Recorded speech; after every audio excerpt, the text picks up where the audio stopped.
오늘은 크리스마스 성탄절입니다. 성탄절 하면 예수님께서 이 세상 가운데 오신 날인 줄로 믿습니다. 선물을 받는 날이 아니라 예수님께서 이 땅 가운데 선물로 오신 날입니다. 예수님 오심으로 인하여서 이루어진 여러 가지 일들이 있습니다. 특별히 우리가 믿기로는 하나님의 언약이 성취되어진 것도 있고요. 또 온 백성을 위한 구원이 이루어진 것도 있습니다. 뿐만 아니라 누구라도 예수 그리스도가 오심으로 인하여서 이제는 성령을 받아 누리게 되었고 하나님께 기도할 수도 있게 되었습니다. 그런데 이것은 예수 그리스도를 믿는 우리에게는 인정되어지는 일이지만 예수 그리스도를 믿지 않는 사람들에게는 이것들이 잘 인정되지 않을 것 같습니다. 자, 그렇다면 예수 그리스도를 믿는 사람이든지 성도이든지 아니면 불신자이든지 예수님이 오심으로 인하여 일어난 일, 좀 인정받을 만한 일이 있다면 그것이 무엇이겠습니까? 여러분, 예수님을 믿지 않는 사람도 인정할 만한 그러한 일이 있다면, 그런 예수님의 업적이 있다면 뭐가 있을까요? 여러 가지가 있을 수 있겠지만 그러나 저는 가장 크고 아마 이 세상 모든 사람들이 다 인정할 만한 일이 있다면 그것은 바로 BC와 AD가 구분된 것이라고 생각이 됩니다. 여러분, 예수님이 구세주이신 것에 대해서 인정하는 성도가 있지만 그러나 그것을 인정하지 않는 불신자들이 있습니다.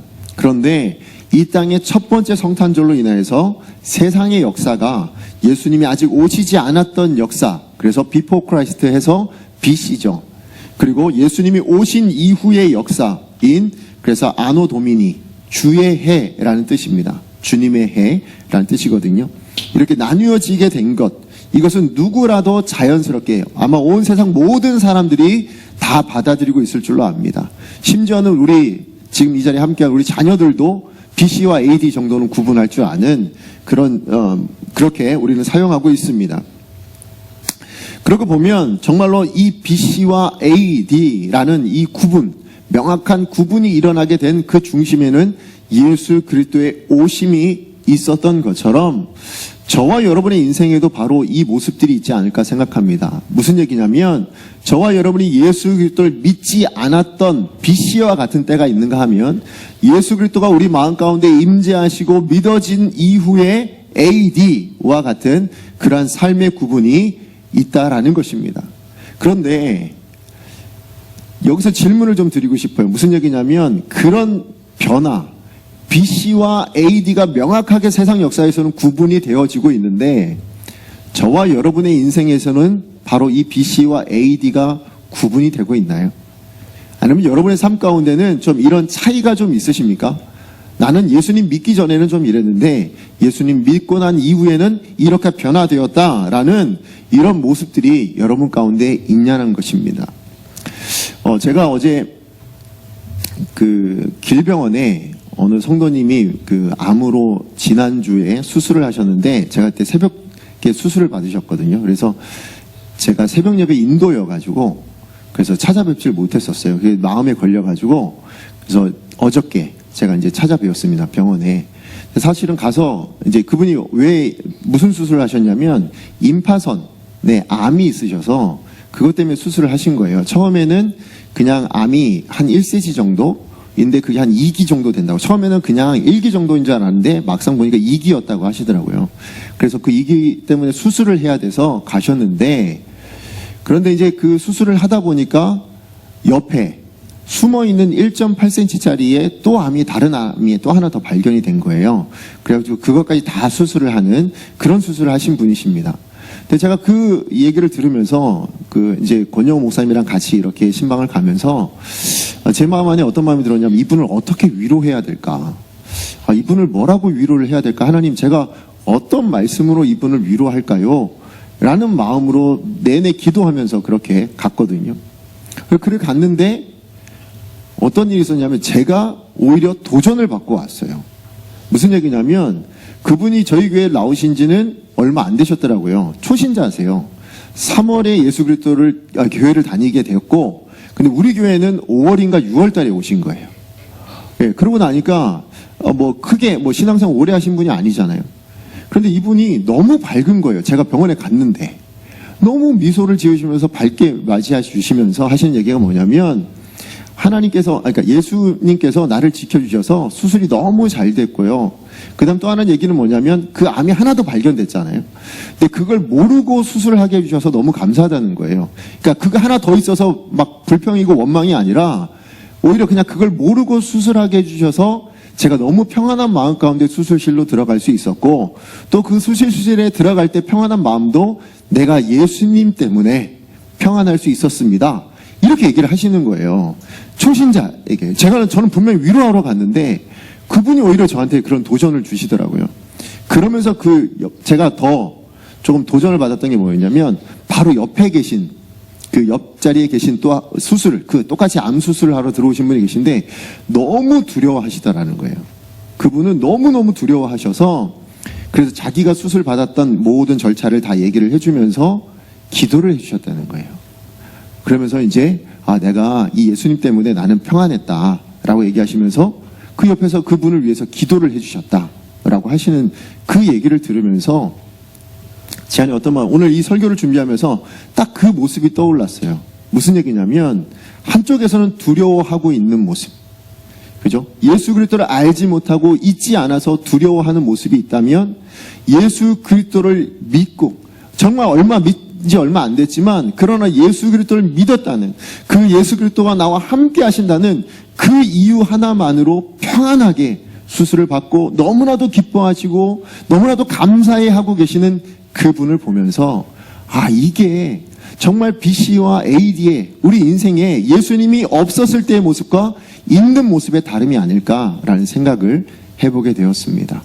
저와 여러분은 어떠십니까? 저와 여러분의 삶에는 정말 여러분 믿으신 지 연수가 얼마가 되었든 간에 여러분의 삶의 모습 안에는 여러분 직분이 어떠하든지 간에 여러분의 삶의 모습 안에는 그 BC와 AD가 명확하게 구분되듯이 그런 차이가 있느냐는 겁니다. 있으셔야만 합니다. 왜요? 예수님이 오시면 나눠지게 돼 있으니까요. 예수님이 오시면 분명히 차이가 있어야 되는 거니까요.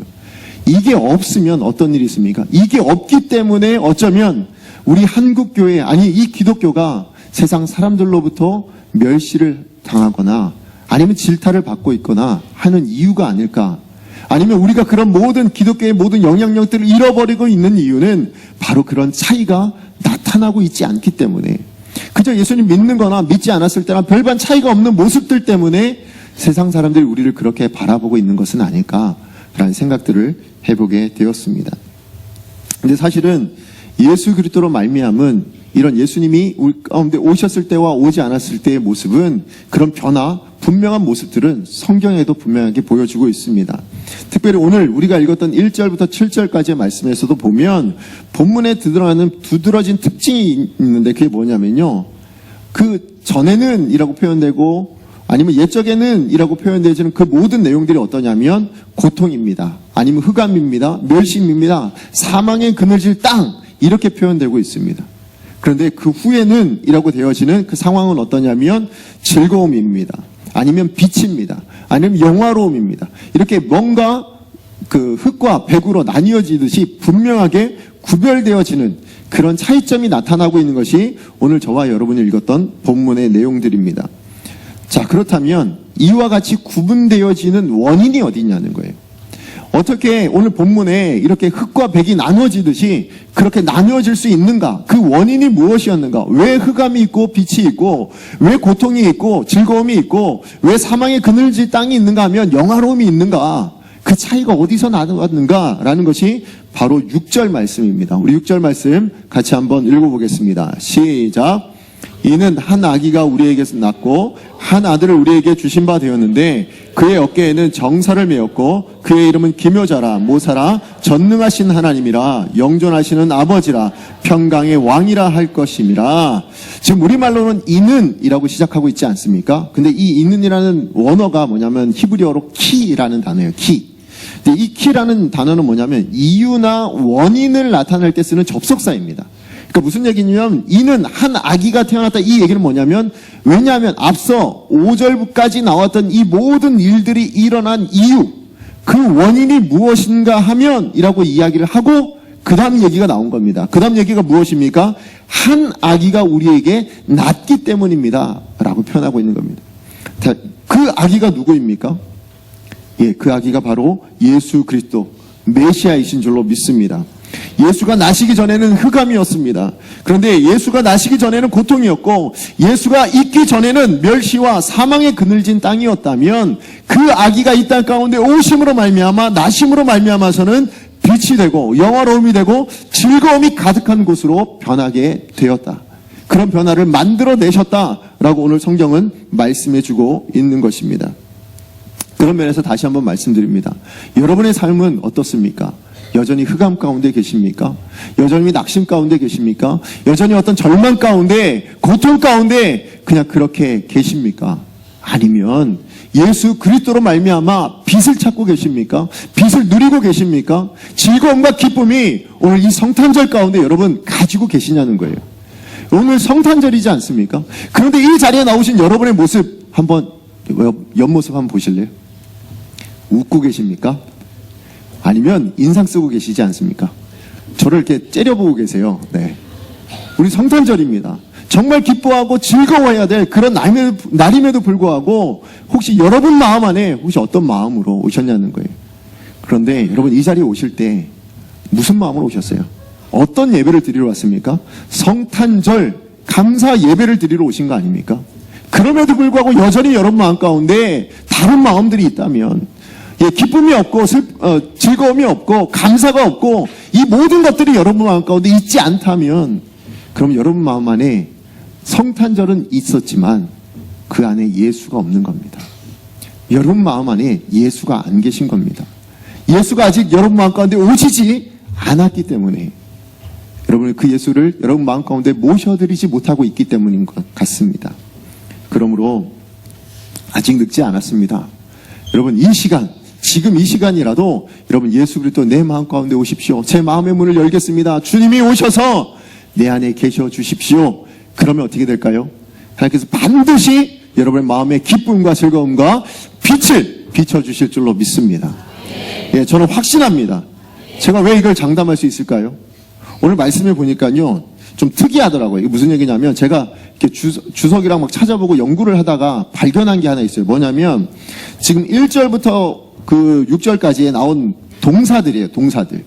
여기 동사들 뭐가 나오냐면 제가 읽어드릴게요. 흑암이 없으리로다, 영화롭게 하셨느니라, 큰 빛을 보고 빛이 비치도다. 3절엔 창성하게 하시며 더하게 하시며 즐거워오니, 4절엔 주께서 꺾으시되, 5절엔 살라지리니, 6절엔 한 아기가 우리에게 낳고 주신 바 되었는데, 이 모든 동사들이요, 그냥 우리가 읽을 때는 그냥 별 의미 없이 읽었을 수도 있지만, 사실 제가 이거 보면서 좀 놀랐어요. 뭐냐면 오늘 이 말씀은 예언이거든요.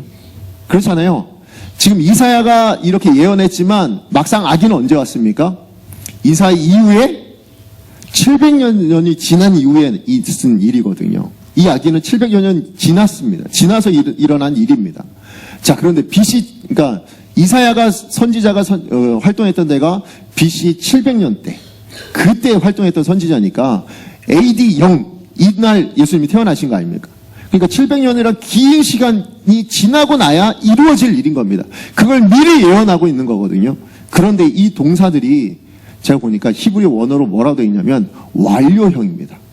그러니까 무슨 얘기냐면 이미 이루어졌다, 이미 났다, 이미 태어났다, 이거입니다. 그러니까 뭐냐면 흑암이 이미 없다, 영화롭게 되었다, 큰 빛은 이미 보게 되었다, 빛은 비춰졌다, 창성하게 되었고 더하게 되었고 즐거워하고 있고 주께서 꺾으셨고 살라졌고 한 아기는 우리에게 낳고, 이 모든 것이 다 완성된 것으로 이야기하고 있는 거예요.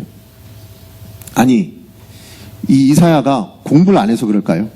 문법을 몰라서 그럴까요? 그렇지 않더라고요. 그래서 거기에 주석에 이런 얘기가 있었습니다. 뭐였냐면 이렇게 이미 이루어지지 않은 일을 이렇게 완성된 것으로 표현하는 걸 예언적 완료용법이라고 이렇게 되어 있더라고요. 예언적 완료용법. 자, 이건 언제 쓰는 거냐면 미래에 일어날 일인 거예요. 미래에 일어날 일인데 그 성취가 너무나도 확실해서 그것이 반드시 일어나는 일인 것을 강조하기 위해서 쓸 때, 그때 쓰는 표현이 바로 이런 예언적 완료라는 표현을 쓴다고 합니다. 다시 말해서 이 일은 반드시 일어날 일이다. 이 일은 반드시 성취될 것이다 라는 겁니다. 누가 오실 때 성취된다고요? 예수 그리스도가 임재하시면 오늘 여기에 나와 있는 이 말씀의 모든 내용들은 반드시 성취되게 되어 있다. 이 이야기를 하고 계시는 겁니다. 그래서 제가 말씀드리는 거예요. 저와 여러분의 마음 가운데 예수 그리스도를 모셔드리십시오. 그러면 빛이 임할 줄로 믿습니다. 제가 하는 말이 아니라 성령이 그것을 반드시 이루시겠다. 왜요? 이사야는 어떻게 이것을 확신할 수 있을까요? 이사야는 무엇을 근거로 이렇게 확신하게 됩니까? 그것은 예언이 자기의 말이 아니기 때문에 그래요. 자기의 생각으로 자기의 뜻으로 내놓는 말이 아니기 때문에 그렇습니다. 그래서 우리 7절 하반절 말씀에 뭐라고 되었습니까? 이 부분에 대해서 이렇게 힘주어 강조합니다. 뭐라고 합니까? 만군의 여호와의 열심히 어떻게 하신다고요? 이를 이루시리라. 예, 약속, 예언되어져 있는 모든 것들이 누가 이루신다고요? 만군의 여호와께서 그냥 이루시는 것도 아니고 열심을 내어서 이루어 주시겠다고 말씀하고 계시기 때문에, 그렇기 때문에 이사야는 이렇게 확신 있게 완료형으로 이렇게 예언할 수 있었다라는 것입니다. 그러면 저도 같은 마음으로 여러분에게 말씀드립니다. 권합니다. 예수 그리스도가 여러분 마음 가운데 계셔야 될 줄로 믿습니다. 그럴 때 여러분 마음 가운데 기쁨이 넘치게 될 줄로 믿습니다. 세상이 알 수 없는 즐거움과 감격을 여러분 가운데 허락해 주실 줄로 믿습니다. 저는 이 성탄절이 그 감격과 기쁨과 그 즐거움과 영광과 평화가 여러분 가운데 누려지는 그런 성탄절이 되기를 간절히 소망합니다. 무엇이 있어야 가능하다고요? 예수 그리스도가 여러분 마음 가운데 있을 때 비로소 가능하게 될 줄로 믿습니다. 자, 그렇다면 예수님이 어떤 분이길래 이 변화가 가능할까요? 어떤 분이기 때문에 비포 애프터가 이렇게 명확하게 바뀔 수 있도록 그렇게 만들어내시는가입니다. 아까 제가 말씀드렸던 그 성도님이 그 병실에서도 그렇게 즐거워할 수 있고 그 암 앞에서도 그렇게 즐거워할 수 있었던, 감사히 할 수 있었던 그런 변화, 그것이 어디서 나타나냐, 그 예수 그리스도가 어떤 분이시길래 그런 일들이 일어날 수 있는가, 그것을 두 가지로 살펴보기 원합니다. 이것은 성탄절의 의미이기도 한 것 같습니다. 첫 번째는 뭐냐면요, 그 예수님은 구원자이시기 때문에 그렇습니다. 자, 6절 말씀 우리 같이 한번 읽어보겠습니다. 시작.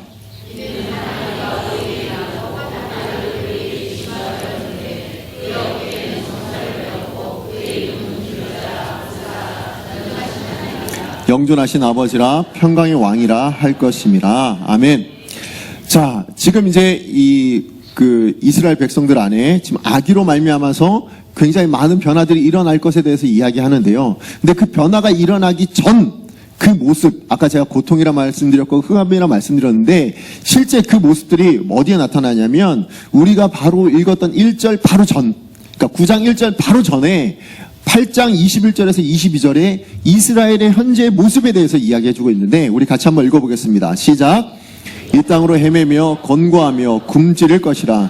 그가 굶주릴 때에 격분하여 자기의 왕과 자기 하나님을 저주할 것이며, 위를 쳐다보거나 땅을 굽어보아도 환난과 흑암과 고통의 흑암뿐이리니 그들이 심한 흑암 가운데로 쫓겨 들어가리라. 지금 이들의 상황이 어떻습니까? 아니, 위를 쳐다봐도 솟아날 구멍이 없어요. 땅을 쳐다봐도 도저히 벗어날 방법이 없다라고 얘기합니다. 온통 흑암뿐이어서 내가 어떻게 해야 될지, 어떻게 이 문제를 해결해야 될지, 이 문제를 어떻게 극복해야 될지 도무지 방법이 생각나지 않는, 어떤 계획도 떠오르지 않는 그런 고통과 힘든 문제 가운데 있었다라는 겁니다.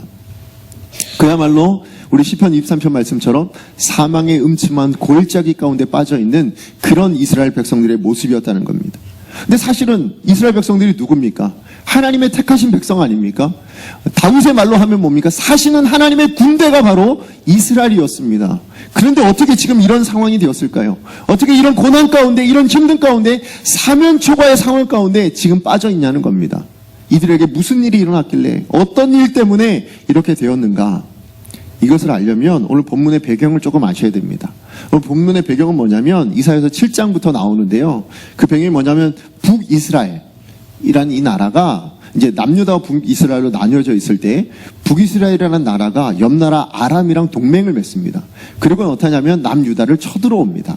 근데 그 남유다를 쳐들어온 이 그때 아하스와 그 당시 유다 왕이었던 아하스와 그 다음에 그 유다 백성들이 너무나 두려워한 거예요. 정말 너무 많이 떨렸던, 이제 곧 멸망당하는 거 아닌가, 곧 이제 우리나라 빼앗겨버리는 거 아닌가, 이런 두려움이 어느 정도였냐면 7장 2절 말씀을 보니까 왕의 마음과 그의 백성의 마음이 숲이 바람의 흔들림 같이 흔들렸더라. 그러니까 정말 두려워서 벌벌벌 떨고 있는 그런 모습이었다는 거예요. 그렇게 두려워했다는 겁니다. 여러분, 이 정도로 두려우면 우리 강성교회 여러분 같으면 어떻게 하시겠습니까? 이렇게 두려운 일이 생기면 여러분 누굴 찾으시겠어요? 하나님 찾으실 거잖아요. 그죠? 우리 하나님 앞에 엎드려 기도하지 않겠습니까? 그런데 문제는 이 아하스와 유다 백성들은 그러지 않았다는 거예요. 오히려 누구를 의지했냐면 옆에 있는 그 대제국이었던 아수르, 그 아수르에게 가서 도움을 청하게 됩니다. 그냥 거기만 도움 청한 게 아니라 또 8장 19절 말씀을 보니까 어떻게 하냐면 하나님이 아닌 신접한 자와 마술사를 찾아가가지고 이 일을 어떻게 해결하면 되겠습니까? 이 일을 어떻게 하면 우리가 극복할 수 있겠습니까? 라고 묻고 그 방법들을 거기서 찾고 있었더라는 거예요. 결국 8장 21절과 22절의 이 사면초가 같은 상황은 왜 일어나게 된 겁니까? 그들이 하나님을 찾지 아니하고 대제국, 눈에 보이는 그 강력한 왕권, 그것과 그 다음에 다른 우상들을 섬기고 있었기 때문에 그랬다는 것입니다. 결국은 그들의 죄악 때문에, 그들이 하나님을 의지하지 않고 하나님을 신뢰하지 않은 그 죄악 때문에 그들이 이런 어려움 가운데 정말 사면초가 같은 이 혼란한 어려운 무서운 상황들을 겪게 되었다는 것입니다. 자, 그러고 보면 우리가 겪는 모든 문제도 그렇지 않습니까? 저와 여러분이 겪게 되는 모든 문제들, 어려움들 사실은 왜 오게 되는 걸까요? 왜 이 세상은 우리를 이렇게 고통 주고 있습니까? 왜 이 세상은 우리를 계속해서 공격합니까? 왜 사람들은 우리를 넘어뜨리려고, 왜 이 땅 가운데 전쟁이 일어나고, 왜 사람들은 서로 미워하고 싸우고, 이런 모든 일들이 그냥 세상 사람들뿐만 아니라 나 자신조차도 그렇게 이런 모든 일들을 행하고 그런 생각들을 하고 그렇게 살아가고 있냐는 거예요. 무엇이 문제입니까? 그것은 바로 죄인 줄로 믿습니다. 죄가 우리 가운데 있어서, 죄성이 우리 가운데 있어서 그 죄성들이 각 사람들 마음 가운데 있어서 전쟁도 만들어내고 서로 싸움도 일으키고 다른 사람들에게 고통 주기를 그냥 기뻐하고 아무렇지 않게 여기는 그런 삶, 그런 인생이 되게 되었다라는 겁니다. 결국은 죄로 말미암아서 우리는 기쁨과 평안과 평화를 잃어버리게 되는 비참한 존재가 되고 말았습니다. 그렇다면 죄가 뭡니까? 죄가 뭘까요? 무엇이 죄입니까? 저는 믿기는 하나님 없는 것이 죄인 줄로 압니다. 우리 마음 안에, 우리 내 삶 안에 하나님이 없을 때에, 내 생각 안에 하나님과 관계없는 그런 생각들과 그런 계획들을 짤 때에 그것이 죄가 되는 줄로 압니다. 지금 이스라엘 백성들 안에 누가 안 계십니까? 하나님이 안 계십니다. 하나님이 계시지 않으니까, 하나님을 외면하니까, 하나님을 떠나버리니까 남아있는 건 뭡니까? 우상입니다. 남아있는 건 뭡니까? 눈에 보이는 다른 강대국입니다.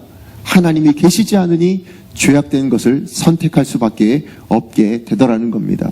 그러므로 이 모든 문제, 사실은 이 이스라엘 백성들이 흑암 가운데 있고 고통 가운데 있고 사면초가 같은 이 상황을 해결하려면 그럼 무엇이 필요하겠습니까? 아람, 북이스라엘을 없애버리는 걸까요? 그렇지 않습니다. 정작 중요한 건 뭡니까? 문제의 원인을 해결해야 될 거 아닙니까? 문제의 원인이 어디 있었습니까? 그것은 북이스라엘도 아니고 아람도 아닙니다. 진짜 문제의 원인은 어디 있습니까? 바로 자기 자신들 안에 있었습니다.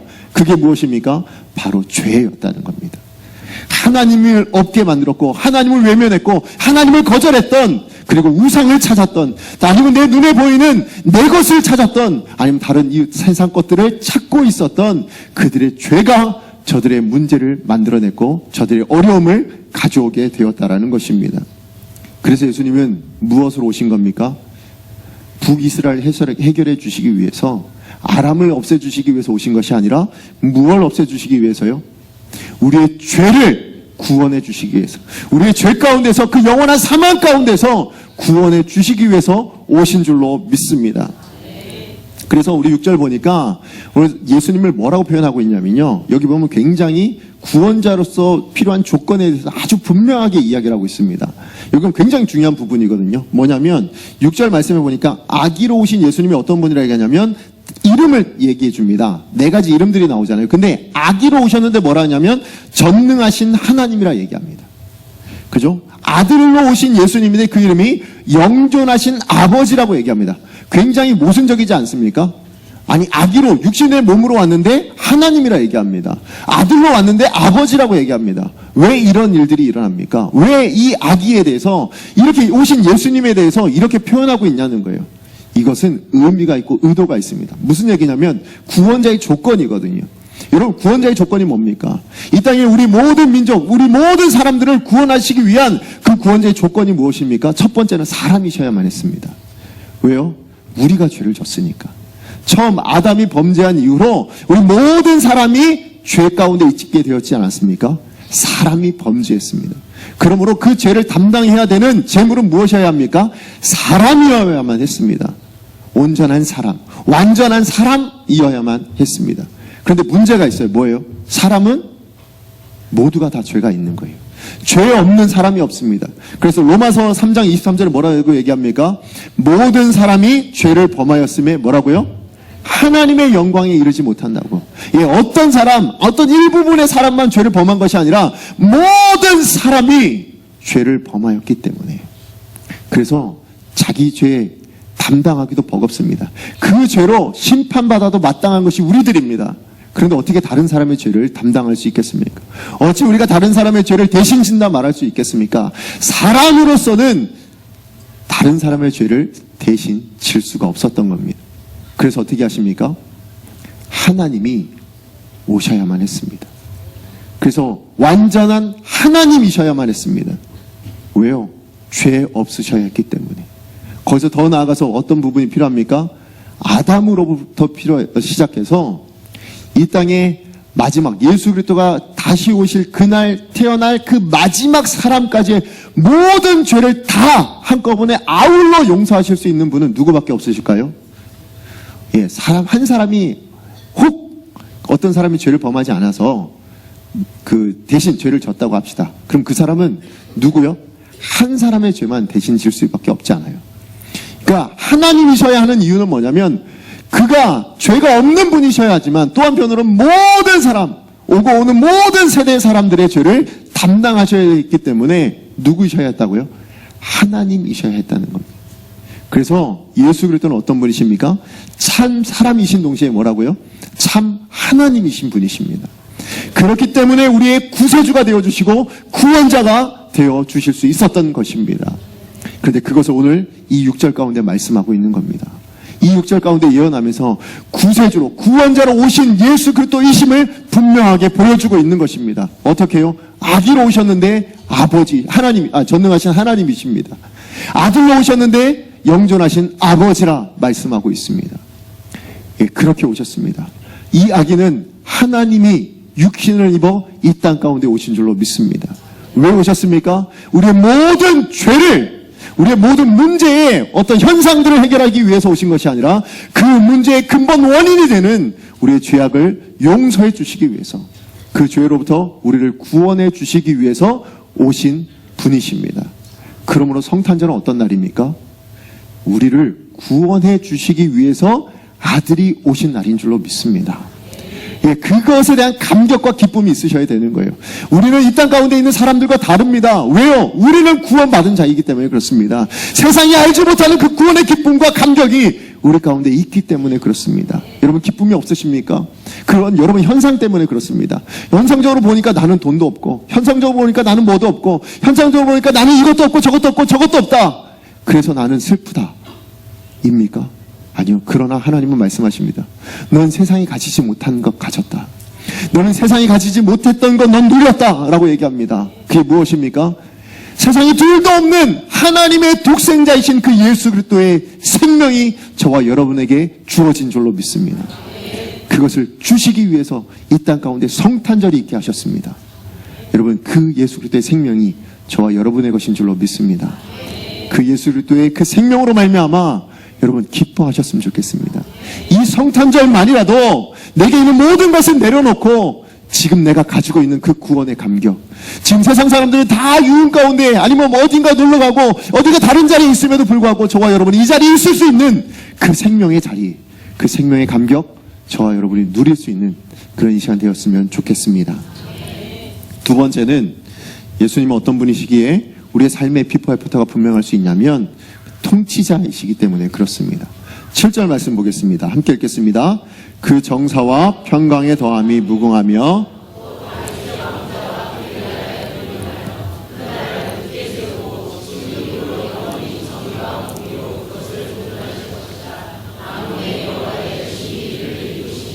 아멘. 예, 분명히 예수님은 하나는 아기로 태어나셨습니다. 그런데 그 아기가 어떤 분이라고 얘기하냐면 다윗의 왕좌에 앉을 거라고 얘기합니다. 뿐만 아니라 다윗의 나라에 군림하게 되어서 그 나라를 굳게 세우고 보존할 것이라고 말씀하고 있습니다. 다시 말해서 그 아기는 뭐예요? 통치자, 왕으로 오실 분이라는 것을 분명히 7절은 말씀하고 있습니다. 뿐만 아니라 우리가 지금 읽었던 7절 말씀의 그 첫 번째 정사라는 말 있잖아요. 이 말이 무슨 말이냐면 히브리어로는 함미스라라는 말입니다. 함미스라. 근데 이 말은 지금 구약 성경 전체를 통틀어서 딱 두 번 나옵니다. 근데 그게 어디 나오냐면 우리가 읽었던 9절에 6절에 한 번 나오고요. 그 다음에 7절에 한 번 나오는 얘기입니다. 근데 이 말의 의미가 뭐냐면 통치권에 대한 이야기입니다. 통치권. 그러니까 공동 번역에서 그래서 뭐라고 번역하냐면 주권이라고 번역하기도 하고 영어 성경에서는 권세라고 번역하기도 하였습니다.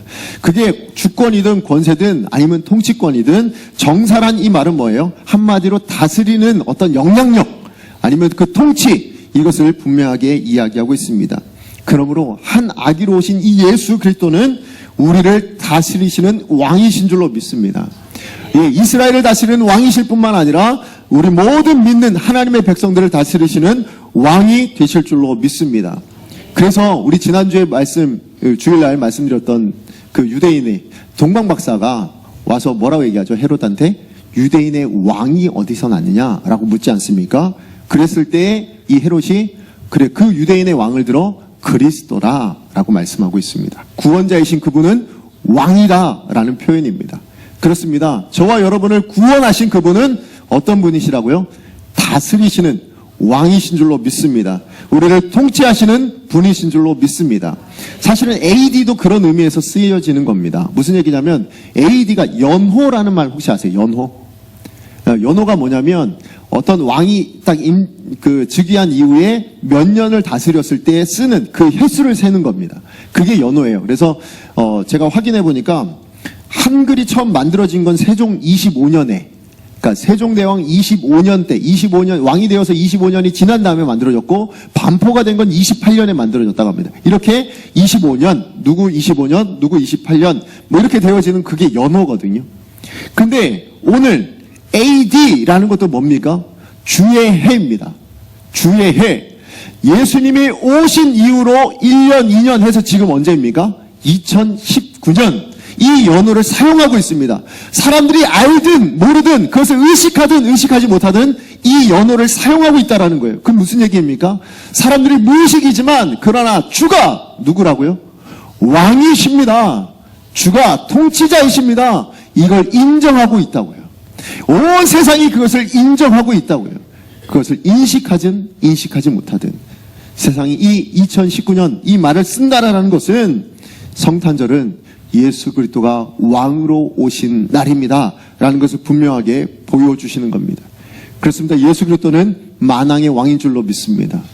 예수 그리스도는 우리 모든 세상을 다스려 주시는 분인 줄로 믿습니다.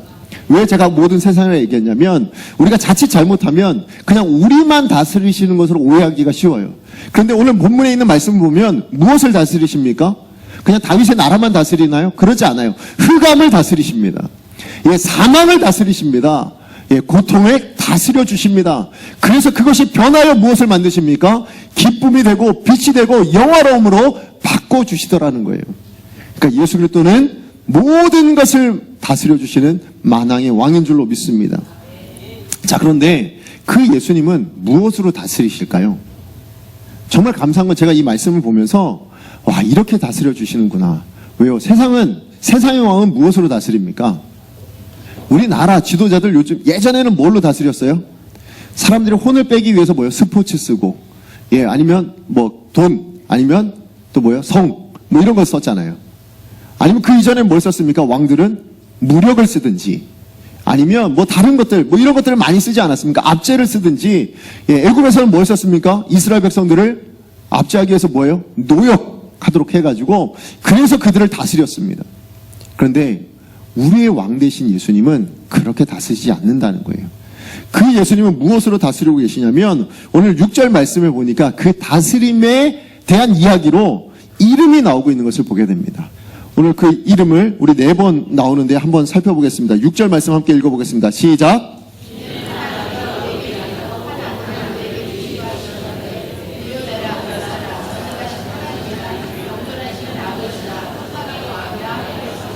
아멘.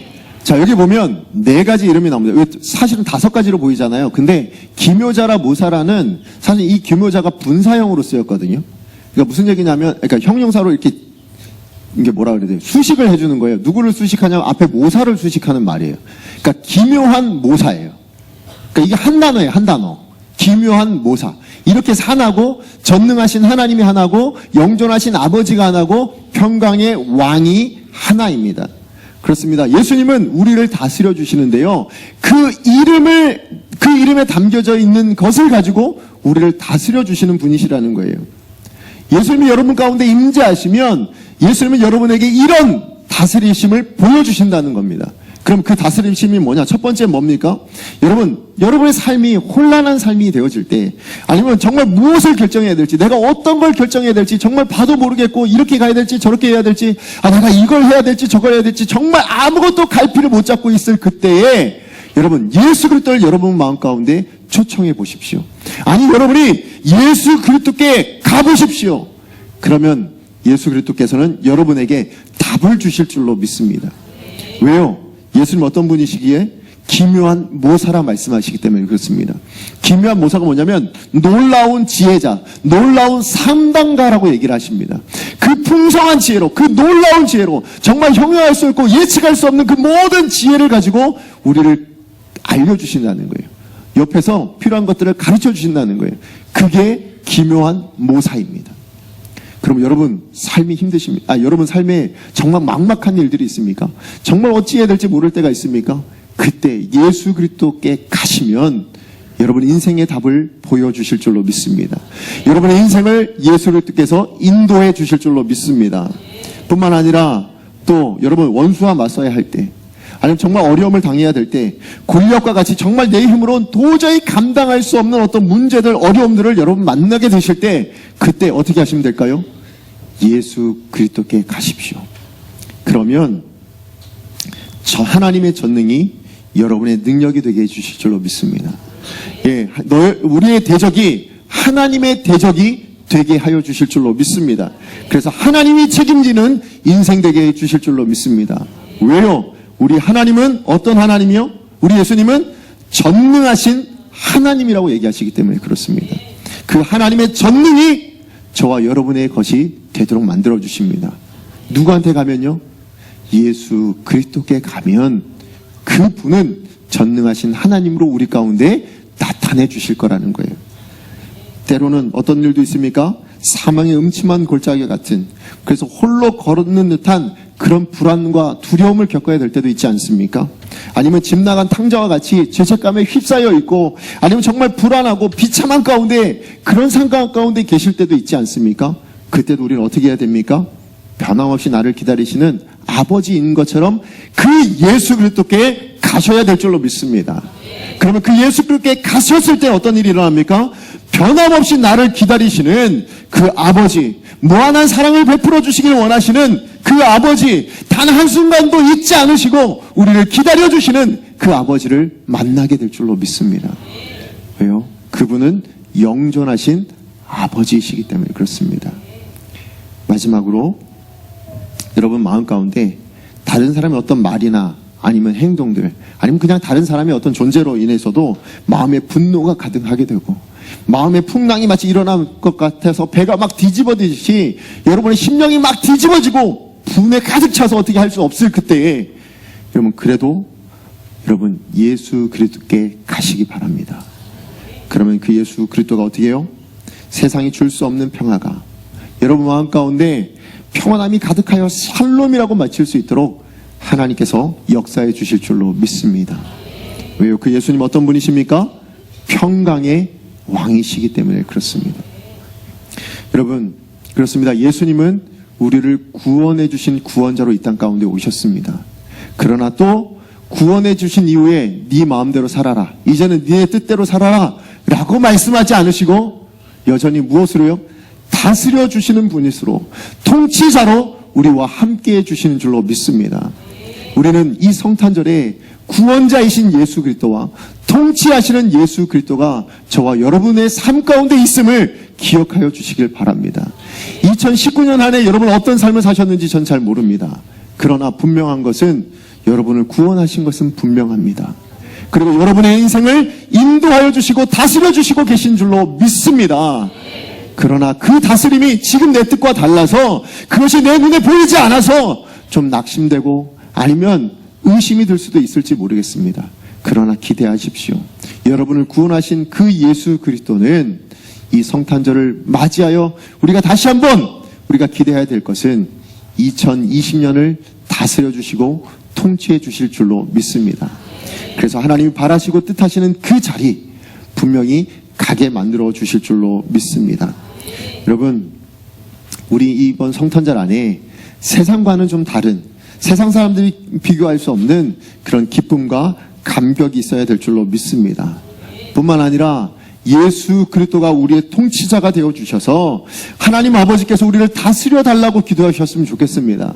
그래서 우리 인생이 하나님 없이는 정말 설명할 수 없는, 예수 그리스도가 없이는 도무지 이야기할 수 없는 그런 많은 일들이 여러분 삶 가운데 있어서 그것이 증표가 되고 증거가 되어서 여러분 세상 모든 사람들 앞에 이 성탄절이 성탄절로 선포되어지는 것처럼 여러분의 인생을 통하여 하나님이 하나님으로 선포되어지고 우리 예수 그리스도가 구원자이십니다, 통치자이십니다, 이것이 명확하게 드러내실 수 있는 저와 여러분의 삶이 되기를 간절히 축복합니다.